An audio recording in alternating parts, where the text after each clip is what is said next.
Convicted felon Donald Trump recently experienced technical issues at a campaign event in Nevada, which affected his teleprompter. And now the Fox propaganda network is bending over backwards to spin his ensuing rants and incoherent tangents as proof of his improvisational genius. But before we unpack all of that, if you end up liking this video and you want to support the channel, please be sure to hit the like, subscribe, and alert bells before you go. All right, friends, we have several clips to look at in this video. As you know, whether we like it or not, there are persistent questions about mental fitness which surround both of the leading presidential candidates. But also, as we've noted in previous videos, both the mainstream media and right-wing media hyper-fixate on President Biden and seem to grade Donald Trump on a curve. And obviously, the Fox propaganda network is one of the worst in that respect, in the latter respect.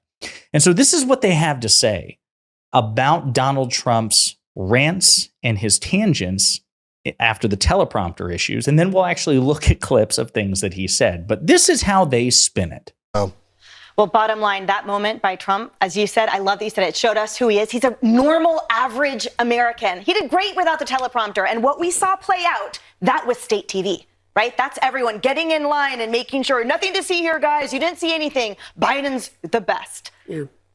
Sometimes the So again, Donald Trump, they say, is a normal American. He's just like this average guy, and he's so good without the teleprompter.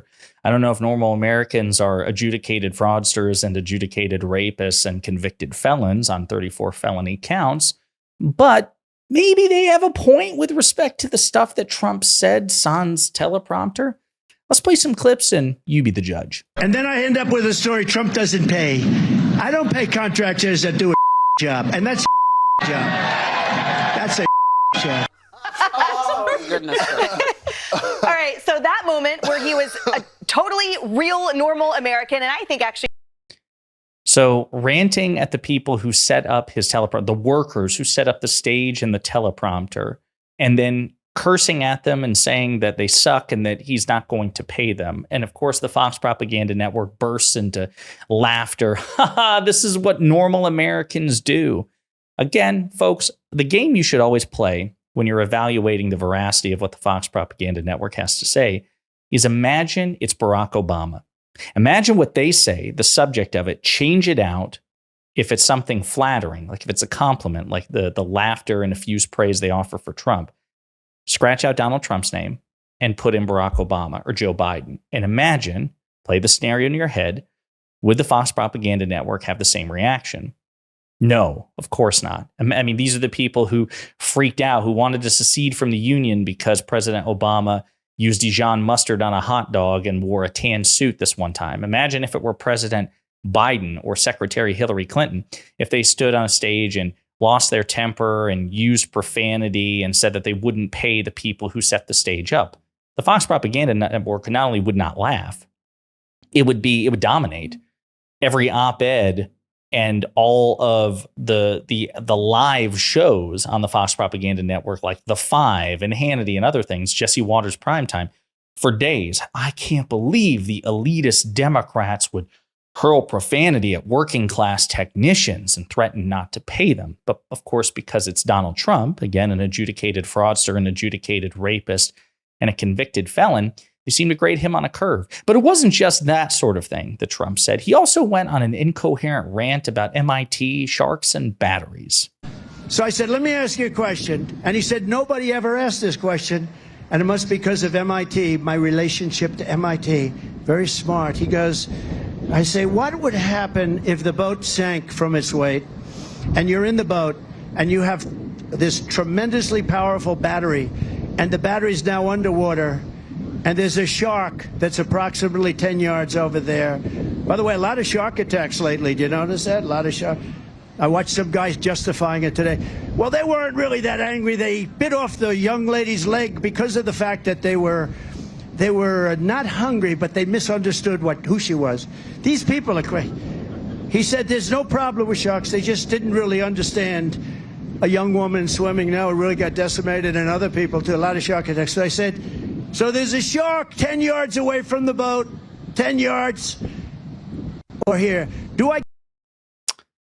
And he goes on like that. Again, it's not the first time Trump has engaged in these incoherent asides and tangents, right, to just stall for time.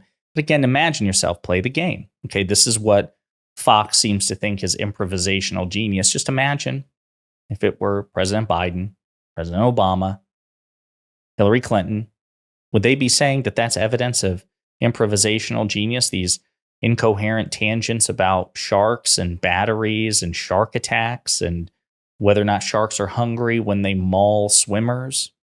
Probably not.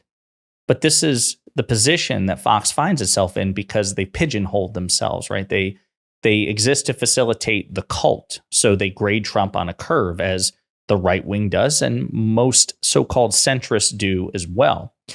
But the asymmetry isn't just talked about by people like me and Luke Beasley, right? It's actually being recognized, thank God, and they're drawing attention to it finally, by sitting members of Congress. So I want to play you an excerpt from Democratic Senator Chris Coons in his conversation with Jake Tapper about the asymmetry in terms of how the media, and by the way, that includes CNN, how they hyper-focus on President Biden's gaffes, but tend to ignore all the crazy stuff that Trump says and does. Have you heard any concerns from anyone who has met with President Biden about him seeming a little slower? No. None. If your core question is President Biden up to the job? Absolutely. Have I heard from some of my colleagues concerns about the character difference between him and Donald Trump? Absolutely. Have I heard concerns about what Donald Trump would do if he were president compared to what Joe Biden has done and would do if reelected? Absolutely. And I don't hear a lot of coverage of the ways in which former President Trump makes very similar slips, mistakes, mishaps, fails to grasp who he's talking to or where he is. There's been a relentless focus in some news outlets on minor slips by our president that I frankly think are typical of anyone who's keeping a demanding 14-hour-a-day schedule. Turning to another subject, you just got back from a trip. If anything, Chris Coons is being much too generous when he says some news outlets. This is a recurring problem. The New York Times, CNN, obviously right-wing media. MSNBC does a better job of balancing the scales. They basically try to be the anti-Fox. But yeah, we talked about this. Poll after poll after poll shows that the same people who question President Biden's mental fitness, a majority of Americans say the same thing about Trump. To a lesser extent, yes, but still a majority. And very few people tend to acknowledge that. But this is what happens when Donald Trump goes off script, okay? Again, rants, invective at technicians and other people who are not him and not privileged elites, and just one incoherent tangent after another. My thing is, if this is going to be a focus, if questions and standards of mental fitness are going to be raised during this presidential election, fair enough, perfectly reasonable. But be equal, apply the same standard, right? And then if one does a better job reaching that standard than the other, then that will become manifest, but apply the same standard. Don't grade one of these candidates on a curve. And that's what happens with Donald Trump. Again, Fox Propaganda Network laughing along. Oh, he's so good without a teleprompter. This is so great. They say that MSNBC, that's state media, right? Because they're so cultishly devoted to President Biden. Meanwhile, what Fox does with Trump, that doesn't qualify, right? Obviously it does. But again, this is about applying the same standard to all parties in a presidential race. And as I say, I'm very confident that whatever questions people may have about President Biden, if they look at this substantively, the fact that both are old, the fact that both are gaffe machines, and the fact that polls say that a majority of Americans are concerned about the mental fitness of both candidates, if they actually evaluate the merits of each of them, the record clearly favors Biden. He has gotten much more of his agenda accomplished under similar circumstances than Donald Trump. And Donald Trump has dozens of former top senior staff and cabinet officials who refuse to endorse him for a second term because they think he is mentally and psychologically unfit for the office. President Biden does not have that problem. And to me, that says something. As Anthony Scaramucci, Donald Trump's former communications director, said, imagine if you had 40 executives of a pharmaceutical company come out and not endorse a particular medicine or a particular drug, and in fact actually say, do not take this medicine or this drug that our company produced, it will kill you. Or 40 executives of an automotive company coming out and saying, do not buy this car that we created, it will kill you, people would react viscerally. But when it comes to politics, if you have 40 former Trump officials say, hey, we worked with the guy personally, we knew him in this political capacity in ways that the vast majority of you defending him don't, and we're telling you from our informed position to not hire this guy, this man that we worked for, we tried to help because we liked him, because we liked his politics, all these things, a rational response would be like, you know what? Yeah, there's no reasonable basis by which to support Trump. But again, MAGA Republicans look at it differently. The Fox Propaganda Network looks at it differently. They will bend over backwards to spin any weird thing that this guy does. And that's because they're not very rational at all. They have a cultish agenda that the Democrats simply do not have for all their faults. Interesting stuff. Let me know what you think in the comments.